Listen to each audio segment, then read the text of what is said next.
내가 이 치료법이 꼭 필요할까? 그렇죠. 아닐까? 네. 이것도 판단이 잘 이루어져야 될 것 같거든요. 네, 맞습니다. 요즘 그 이슈화가 여러 번 됐죠, 치과가. 네. 그래서 그 고발 프로그램에도 나오고 뭐 이랬는데요. 네. 그래서 요즘 많은 분들이 물어보세요. 이걸 꼭 임플란트를 해야 되는지, 이걸 꼭 이 치아를 뽑아야 되는지 물어보시는데, 그걸 판단하는 그 기준점이 상당히 중요합니다. 그래서 제가 조금 이런 치아들은 뭐 꼭 뽑고 뭐 그게 브릿지가 됐든 임플란트가 됐든 해야 되는 치아를 정리를 해봤어요. 아, 네. 네, 자료를 한번 보도록 하겠습니다. 치아가 동요도라고 하죠. 그 흔들림이 좌우로 3mm 이상 흔들릴 때는 반드시 뽑으셔야 됩니다. 어떤 방법을 동원해서라도 치료가 되질 않아요. 네. 적절하게 치료가 될 수 있는 거는 살려야 되고, 그 다음에 빨리 뽑아서 그 지나친 염증이 옆으로 퍼져서 더 많은 피해를 입히기 전에 뽑아야 될 것들은 뽑고 네. 피해를 최소화시키는 것이 이제 중요하다 하겠죠. 본인도 흔들어 보면 3mm 이상인 거는 금방 알 수 있지 않습니까? 네. 그리고 또 하나가 수직 동요라고도 얘기를 하는데요. 치아를 눌렀을 때 방석처럼 아래로 내려갔다가 솟구치는, 또는 위에 치아 같은 경우는 위로 올라갔다가 내려오는 그런 치아들도 무조건 이제 발치가 된다라고 생각을 하셔야 됩니다. 그런 치아들은 어떤 방법을 동원해서라도 그 움직임을 멈추게 할 수는 없어요. 또 한 가지, 세 번째는 이제 치아가 파절된, 이게 부러진 치아인데요.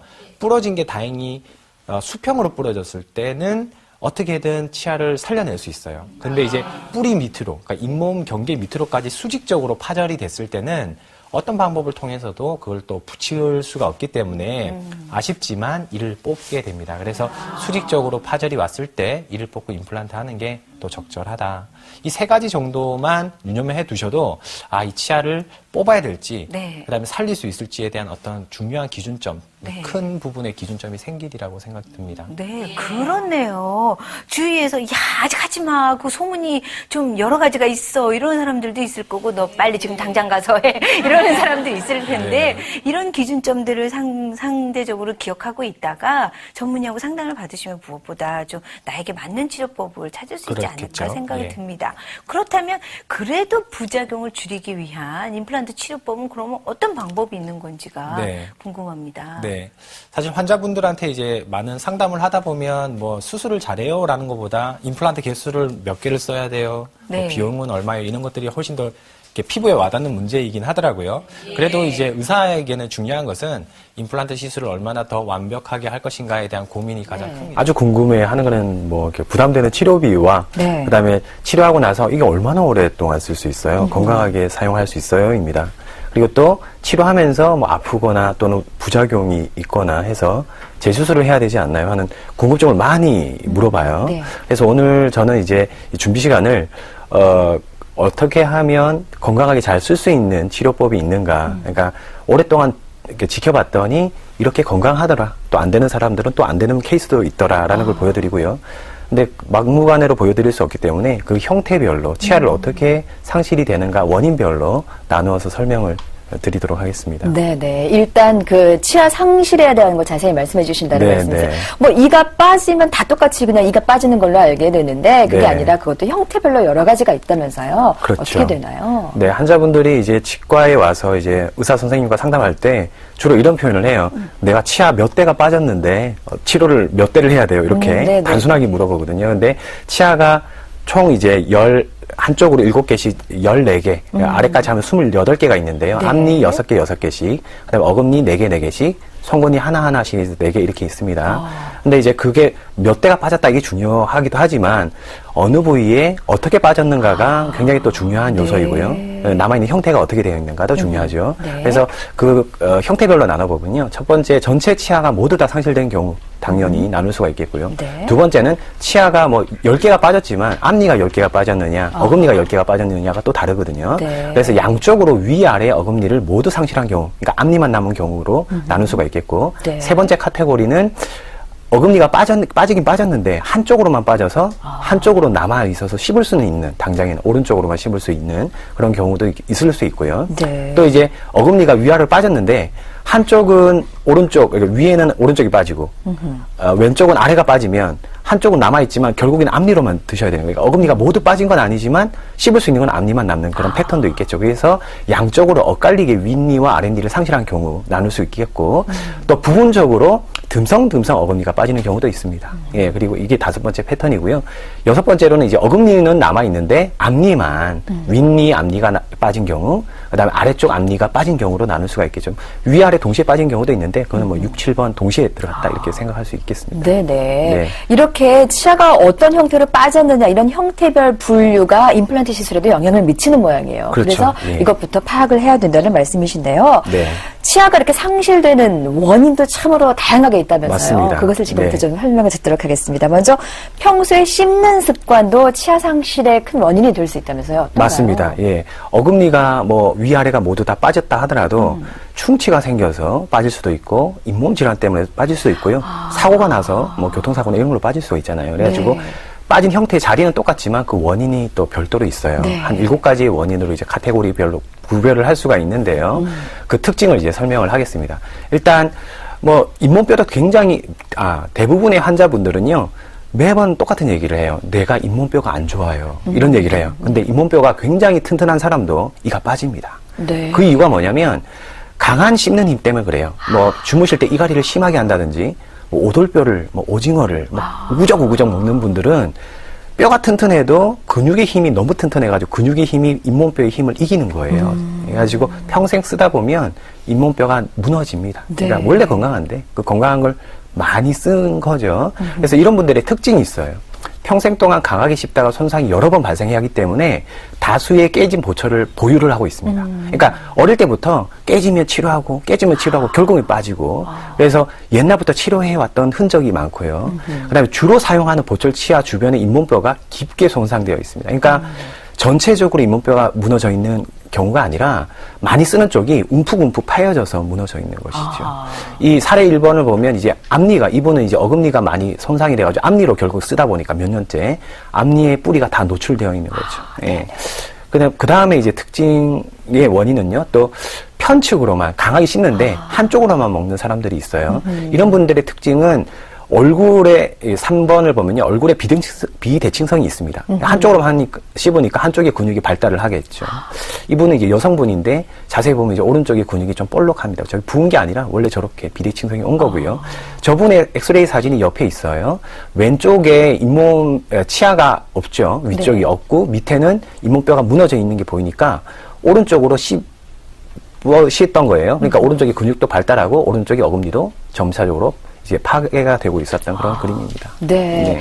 지금 보여드린 대로 저렇게 평소 씹는 습관이 치아 상실의 큰 원인이 되기도 하고요. 네. 또 상실된 치아나 좀 부실해진 치아를 그대로 오래 방치하는 것도 또 큰 문제가 된다면서요. 그렇죠. 네. 예. 지금 있는 치아가 무너질 수도 있다. 강하게 씹다 보면, 잘못 네. 씹다 보면 이 얘기인데, 또 이제 기왕에 예전에 이제 빠진 치아가 있을 수 있어요. 그쵸. 그 치아를 방치를 하게 되면 네. 어떤 이렇게 패턴이 보이느냐면 잇몸뼈가 점점점 밑에 이제 치아를 뽑더라도 조금의 잇몸뼈는 남았잖아요. 그 남아있는 뼈마저도 없어져요. 그래서 지금 그림에 보여지는 것처럼 네. 굉장히 얄팍하게 칼날처럼 잇몸뼈가 남게 됩니다. 그래서 이제 이분들의 특징은 잇몸뼈의 두께가 굉장히 얇아져 있고요. 치아는 없는데, 그 다음에 옆 치아가 쓰러집니다. 앞으로. 그 다음에 위에 치아가 내려오죠. 그래서 엑스레이 사진을 보면 보통 이제 웃는 그림처럼 이렇게 스마일 라인으로 이제 치아가 보이는데, 이런 분들은 역상으로 이렇게 찡그린 표정 있잖아요. 네네네. 예, 그런 표정으로 엑스레이가 보여요. 그래서 이분들은 또 치료할 때 이에 맞게끔 치료를 해야겠죠.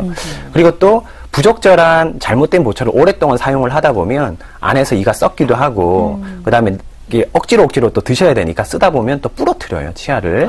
그래서 이제 부적절한 보철을 오랫동안 사용해가지고 결국 치아를 상실하게 되는 원인이 있을 수 있는데, 이분들의 특징은 치과에 올 때 뿌리 쪽에 충치가 많거나 뿌리 쪽에 충치가 심해서 아예 그냥 부러져서 오시는 그런 특징을 가지고 있습니다. 네. 또 이분들에 대한 또 적절한 또 치료법이 있겠죠. 그렇겠죠. 예, 예. 네. 또 이제 연세가 많으신 분들 가운데 틀니 사용하시는 분들 많이 계시잖아요. 네. 이런 경우도 오래 사용하다 보면 문제가 생긴다면서요. 맞습니다. 예, 치아를 또 상실하게 되는 또 원인 중에 하나가 네. 틀니의 오랜 사용인데요. 그러니까 틀니를 사용하지 말자 이 얘기를 하는 것이 아니에요. 네. 틀니를 평생 동안 잘 쓰시는 분도 있어요. 근데 덜어는 또 많은 분들은 틀니를 사용하다가 틀니를 걸게 만드는 그 치아들을 부러뜨리거나 손상을 입혀서 또 다른 치료를 요구받는 그런 경우도 또 흔합니다. 네. 그래서 이제 틀니 자체도 치아를 상실하게 되는 원인으로 작동을 하거든요. 그래서 이제 이런 분들의 특징은 틀니가 안정적이지 않고 많이 들썩거리죠. 예, 노후화된 거죠. 네. 그리고 틀니를 잡아주는 치아가 흔들리거나 부러져 있게 됩니다.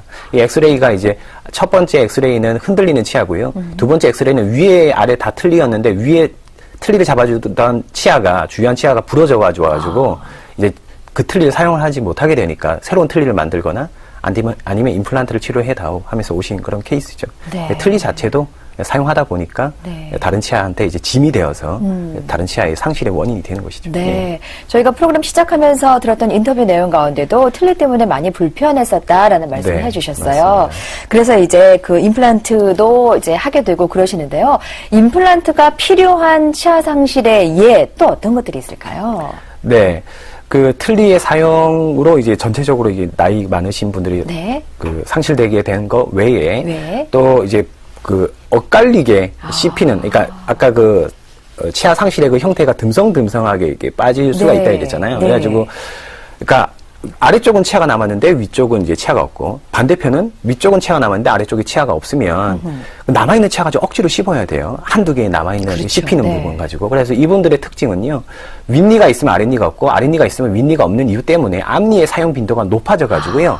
앞니의 손상이 굉장히 빈번하게 오는 거죠. 그러니까 네. 앞니의 손상이란 게 앞쪽으로 뻗어지면서 예쁘지 않게 되는 듬성듬성한 치아가 되거나 아니면 앞니가 흔들리다 뽑히거나 이런 케이스가 있고요. 그 다음에 이제 남아있는 소수의 씹는 치아의 파절, 그러니까 앞니가 흔들리는 뿐만 아니라 작은 어금니로 막 씹다 보면 파절이 와요. 치아들이 파절이 오거나 잇몸뼈 손상이 동반되는 그런 특징이 있습니다. 그래서 엇갈린 교합으로 씹을 때에 남아있는 치아 가지고 억지로 먹을 때에 오는 또 다른 치아의 어떤 손상을 동반하는 그런 케이스도 있습니다. 네. 그리고 또 마지막으로 있는 흔한 케이스는 아닌데 난치성 질환을 이제 선천적으로 이제 보유하고 태어나신 분들이 아주 극소수로 있으십니다. 이 케이스는 첫 번째 사례는 외배합성 형성 이증이라고요. 뼈나 뭐 이렇게 그 피부 세포들의 형성이 좀 덜 되게끔 타고나신 분이에요. 근데 이게 잘 성장하셨어요. 네. 그래가지고 치아를 보면 이제 뼈가 형성이 안 돼가지고 뼈가 없으니까 치아도 애초부터 어릴 때부터 치아가 없었던 분이에요. 네. 틀니로 사용을 해왔던 분이고요.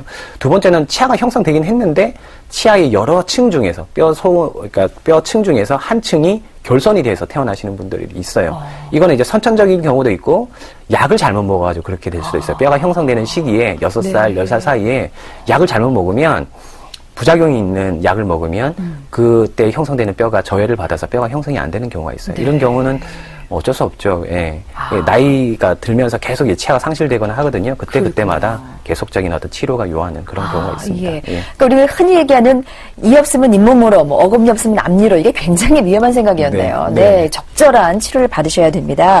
자, 이렇게 저희가 쭉 말씀드린 이유가 치아 상실의 다양한 형태, 원인을 먼저 알아야 거기에 딱 맞는 맞춤 임플란트를 하실 수가 있다는 말씀이시죠. 네, 네.